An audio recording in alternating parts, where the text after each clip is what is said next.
Hello, guys. Welcome back to Adulthood But Not Really. Today's episode is centered around anxiety and my journey with it and how I've learned to cope with it and how I still struggle with it. Definitely not nearly as much. I think like 5% as much as I used to. Like out of 100% of what I used to experience, I experience like 5 to 10% now, which is really good. It also depends on what I was going to say in Spanish, but like what specific time in my life I'm in, if that makes sense. I'll get into that in a minute. But yeah, so today's episode, I've actually did like almost a year ago an episode on anxiety when I was back in Miami for winter break last year. And I remember I did it very vaguely and I did it mostly on personal experiences with school. And I feel like throughout this year, I've not only gotten so much better at anxiety, also I thought you could hear the truck. I've gotten not only so much better at managing my anxiety has gone down a lot, but also I've been able to track it in other areas that don't require like education and school and all of that. So I've been able to understand where it stems from when it's not in a school environment. So mostly in like a social environment, when I'm traveling on a day-to-day basis. Also, I feel like I found a good rhythm, and I'll get into it in later on in the episode, but I feel like I found no shame in keeping that rhythm going. I don't know if it makes sense. I feel like one of the reasons why I'm such a grandma, and this is actually such a common theme that I see within my friends that have anxiety and the friends that don't experience as much anxiety, is my friends that experience the most anxiety are the most, I would say, like, relaxed human beings, which sounds so contradicting. Honestly, it sounds completely like opposites, but the people who have anxiety and have learned to manage it, or have learned that they have anxiety and that they need to manage it, are normally the people that tend to take life a little bit more slow, and they really do prioritize having a more slow lifestyle instead of like hectic. Most of my friends that live very hectic lifestyles experience minimal to no, from what they've told me, to no effect of anxiety. So it's actually really interesting. I've just noticed that while saying it out loud. But yeah, so to give a brief introduction to anxiety and kind of like my story with it, anxiety, as I am pulling up the actual definition because I don't want to mess it up. Anxiety can be defined as a natural human response when we feel that we are under threat. It can be a physical, emotional, some of your spiritual could argue spiritual, but I'm not really spiritual, so I really cannot get into that because I don't know much about that. But yeah, your body can take reaction through multiple forms. I have physical reactions at times, but most of them are emotional. And if they're physical, it comes with, I feel my heartbeat going really, really fast. My vision goes blurry. I feel lightheaded, and it feels like everything's spinning for a second, and I have to breathe really hard because my breath gets shortened. I don't know if that makes sense. I also have friends that they start shaking, like they literally physically shake. I haven't experienced that, thankfully, but I do know that that's one physical reaction to anxiety as well, and I'm sure there's many others. So I'm going to be taking in my own personal experience and how I've learned to cope with it and how I've seen it come up throughout the years and how I think I have been able to manage it, and also see it before it actually becomes bad and be able to have a proactive reaction to it, if that makes sense. So I just want to start off, but I am not diagnosed. I can't even speak. I am not diagnosed, but I have been told by professionals, multiple of them, that I have various symptoms of anxiety and that I experience really high symptoms of anxiety. So I just want to point that out because I know friends that are actually diagnosed and they're at another extreme. I just have multiple not outcomes. I experience anxiety on a daily basis. Thankfully, I don't experience it on a daily basis anymore for about a year. But throughout my entire high school career, I experienced it on a daily basis. I went to sleep with anxiety. I woke up with anxiety. It would be like a common theme to my day-to-day life. And it would be a constant battle because I would get so overwhelmed with the fact that I was always feeling overwhelmed. It was a whole thing. One of the things that has helped me a lot throughout my entire journey is the normalization of it. I feel like since I have a circle around me that not, when I say normalization of it, I don't mean that they encourage it. They don't encourage it, but it's mostly when I talk about it, they don't diminish what I'm feeling, if that makes sense. Like, they are very open to the fact that they understand that that's something that people go through and that lots of young adults go through. To be honest, it's very fairly common for young adults to go through some type of anxiety at some point in their lives. And I think having an open conversation with someone like, oh, I'm feeling really anxious today, and them understanding that you need to take steps to work on that throughout that day, or you need to slow down that day, and not really judge you for that, or like, I'm really anxious today, I can't do anything. Being able to understand and have a non-judgmental look on that really, really helped understanding my anxiety. I'm very much like, throughout the week, if I don't have like a set routine of if I don't have a nightly routine of taking a shower, journaling, reading, having my tea. I've been drinking tea. I know. It's so anti-Lucia. If anybody from my family is watching this or hearing this, I know. It's crazy. The UK has gotten to me. But having my tea and relaxing in bed for like 20 minutes before going to sleep, if I don't do that, I will reset the next morning horribly. I will be worried that the world is falling apart. And I've learned that that's just the routine that works for me, and that's the routine that calms me down for the next morning. And I wake up knowing that everything is set and everything is good to go. Now, I will say anxiety stems from having no control and not being able to control things. And I feel like I get so much anxiety, especially when going traveling. I've noticed so much lately that whenever I go traveling, I get so much anxiety. Maybe I got so much anxiety the last time I traveled because I had so many I had delays, but also I had really long layovers, and I was in the region of Malaga for like 6 hours during the rains, so on a layover, and I was kind of worried that the plane wasn't gonna go and that I was never gonna make it to Madrid, and that everything was just not gonna work out for me. But yeah, I've noticed that I get anxiety from traveling through the fear of the unknown of, is anything gonna get delayed? I have a layover, do I switch? How do I not? Like, it's so silly, because I understand and I know I've been traveling by myself for a couple of years now. I mostly travel by myself. I barely travel with people.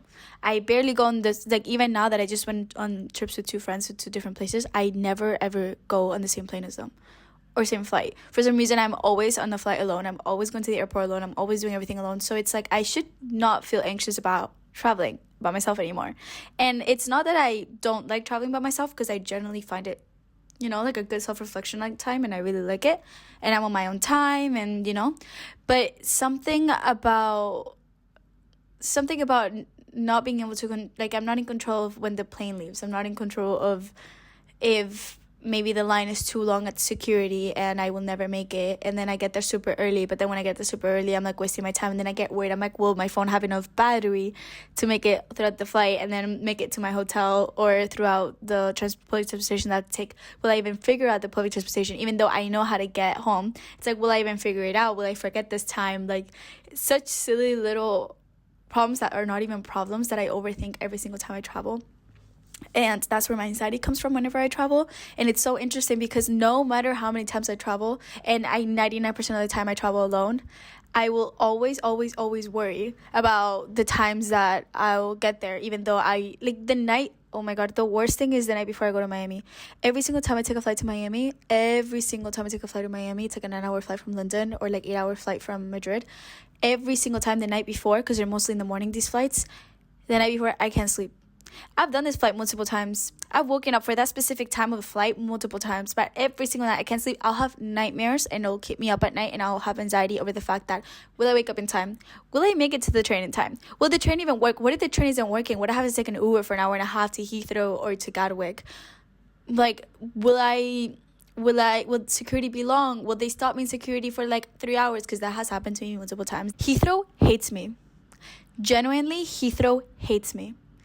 Heathrow is my number one enemy. Every single time I go to Heathrow Airport, they stop me for like a good hour. My security, it's so stupid. I don't even know why I always get stopped, because I always do things correctly and I make sure I do them correctly so they don't stop me. But I go to Heathrow 3 hours before my flight every single time I have to go to Heathrow, because I know that they're gonna stop me in security. But yeah, so that's my take on traveling with anxiety. The reason, the ways that I've learned to manage this is the fact that I have to remind myself it's all in my head. I go to sleep with essential oils really do help. I was talking to my friend Larissa. She is also really familiar with anxiety, and she was telling me about essential oils. And I remember specifically how my like secret routine in high school for anxiety every single night before a test. Well, I had tests and quizzes every single day, but a night before school, literally any single random day, night before school, I had like this essential oil thing in my room. I don't remember the name, but it like lit up in color. So I would turn off the lights in my room. I had my desk lamp on that changed like colors, and then I had this thing that also was like colorful, like little lamp that had essential oils in it. And I would always read my book or journal with the essential oils, like kind of not hitting my face because that's like too intense, but like facing towards my bed. And that would always calm me down, and I would fall asleep with like no overthinking of anything, because I would generally wake up in the morning like super anxious. My heartbeat was super fast. I have a specific place that to this day I haven't deleted because I still use it whenever I have a really intense day, or like I'm really emotional, or like something happens that day that I'm like really like anxious about. There's a specific playlist with like really slow beat songs and really soft voices. I don't know if that makes sense. Basically R&B. I would classify it's 90% R&B songs, and I listen to that playlist every single time I'm having a hard day, or I'm going through something, or there's something important happening that day and I need to get relaxed and get my mind, a little bit off. And I would always play that playlist in the morning on the way to school. I'm sure my brother, if he heard this, he would 100% be like, yeah, you like literally heard the same 5 songs every single morning for a year, because it is probably true. And they were mostly Korean R&B, because I did go through that phase in high school. But I don't regret it at all. You know what? I learned a lot. From that phase. But yeah.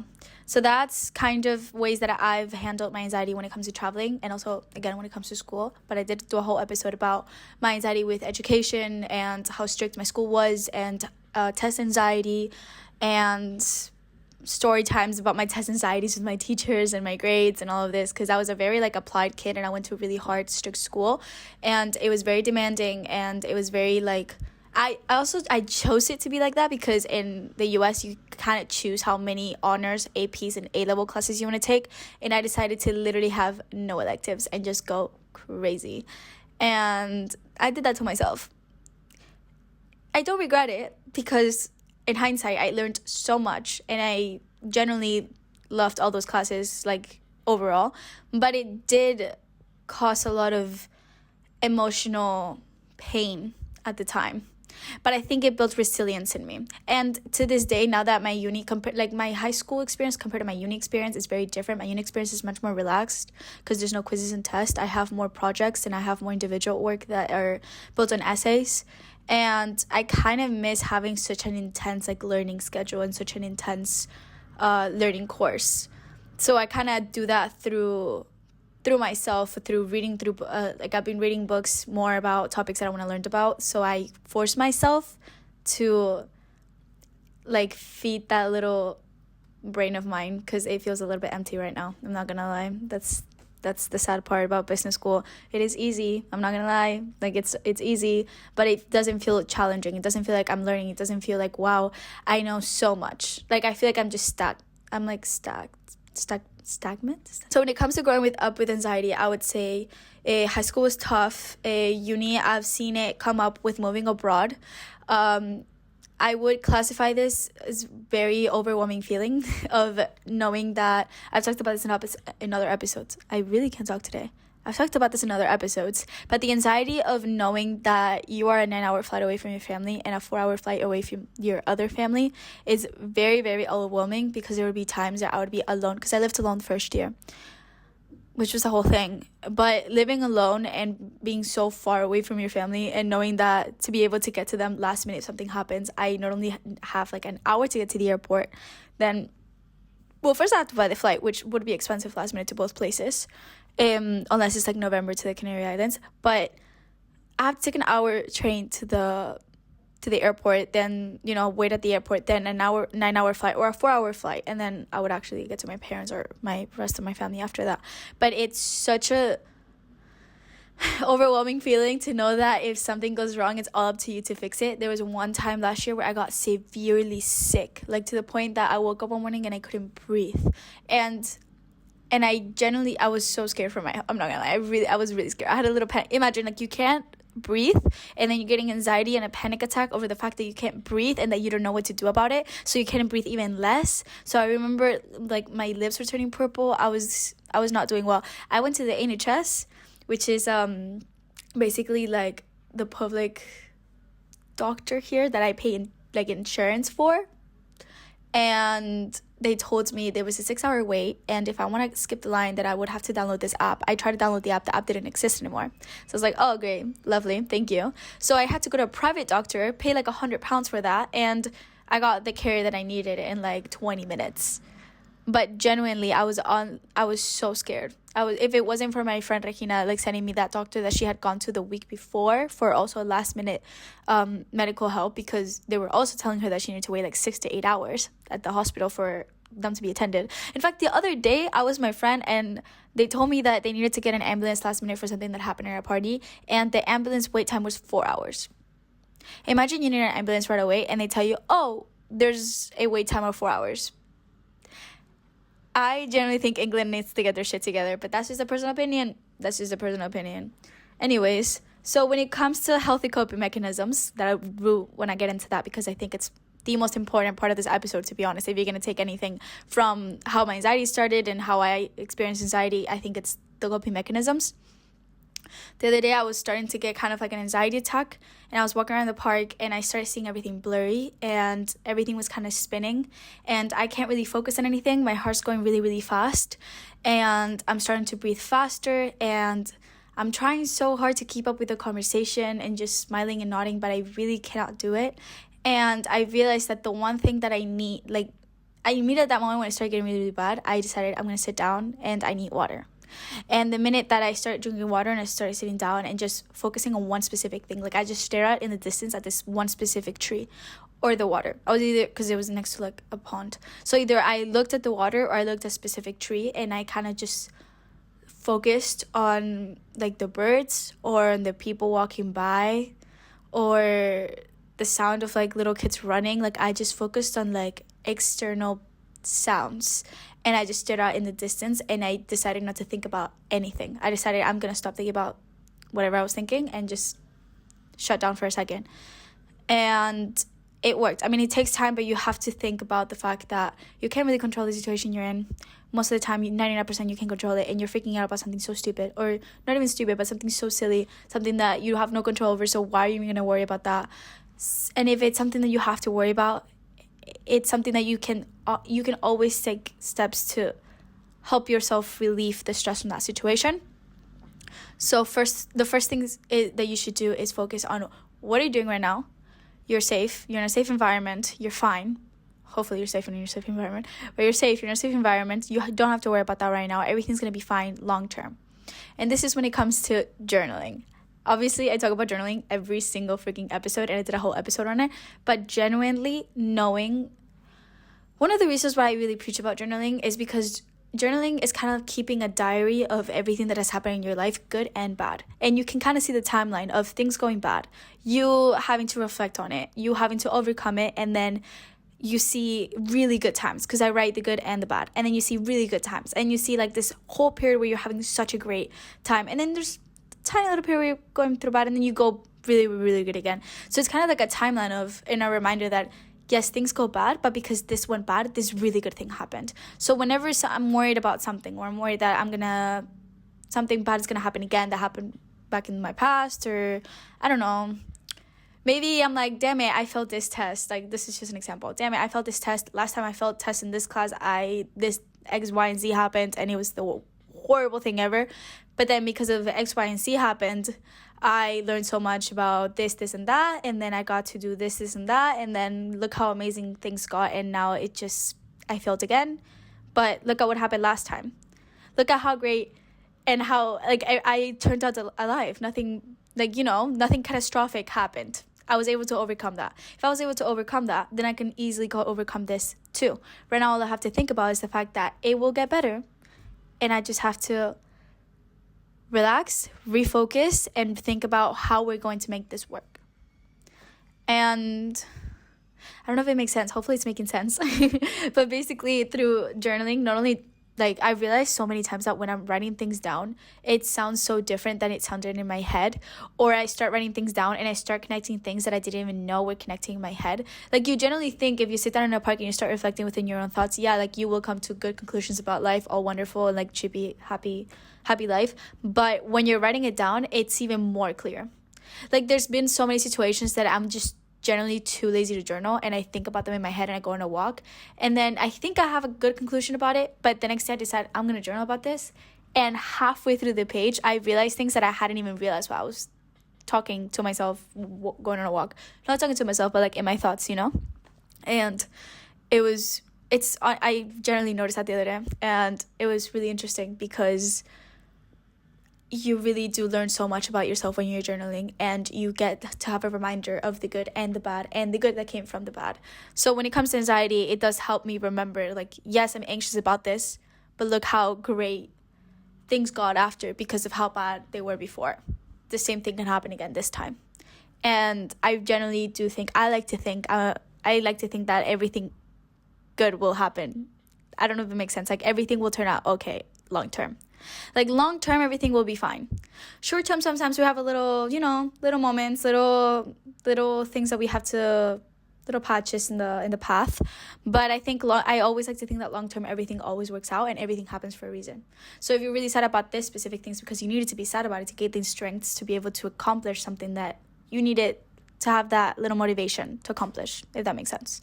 But yeah, that's my number one helping tool. But then my other helping tool would be obviously to set a specific routine. I in high school had a specific day of the week, Sunday, that I completely took to myself to spend time by myself, to relax, lay in bed, not think about school, not think about social life, not think about anything. All I would think about is, what does Lucia want to do today? Lucia wants to read by the pool. Lucia's going to read by the pool. Lucia wants to go to the beach. Lucia will go to the beach. Lucia wants to go rollerblading. Lucia will go rollerblading. Lucia wants to lay in bed and watch 3 movies. Lucia will lay in bed and watch 3 movies today. Like it was very much, it's Lucia day, it's Lucia relaxation day. Anything that Lucia wants to do, Lucia will do. If she wants to see people, she will see people. She doesn't want to see people, she doesn't want to see people.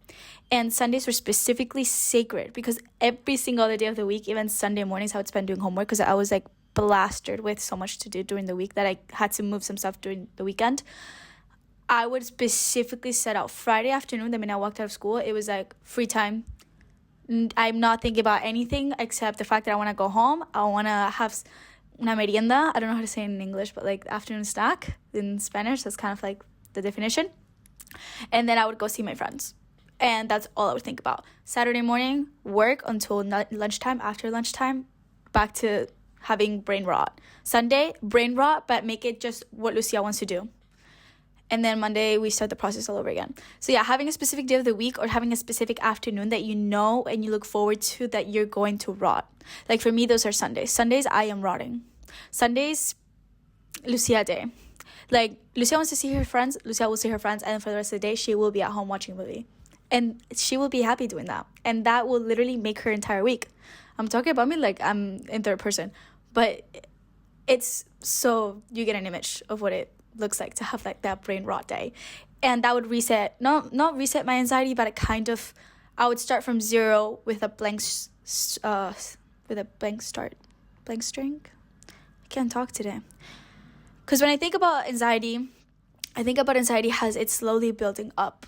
Like I slowly feel it building up and it slowly get worse. So if I reset it on a Sunday and I completely scratch it off and I stop thinking about it and I just like, boom, we're starting from zero, it's so much more easier for me throughout the week to kind of manage it and notice when it goes down, notice when it goes back, not have to start from a really anxious spot on a Monday and being able to slowly know when it's getting bad, relax a little bit, maybe push a little bit further, but then not too further so it doesn't really affect me too much.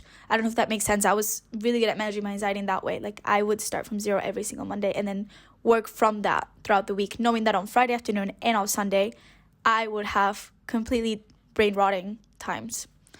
So yeah, and then obviously set a specific routine.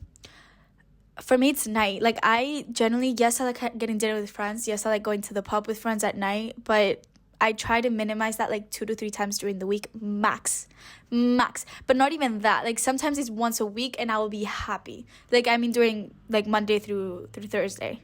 Then Friday, Saturday, and Sunday, yes, I like go out with my friends. But Monday through Thursday, if I can 100% know that I'm gonna be home those nights and not do any dinners, not do any going to the pub, no any house parties, no nothing, I will try to do that because I know that it'll relax me having that set routine Monday to Thursday and being able to read my book, journal, take a shower, long shower, and make my proper dinner, lay in bed, have my tea, like really relaxation time Monday through Thursday. Then after Thursday, yeah, I can go off Friday, Saturday, and raw on Sunday.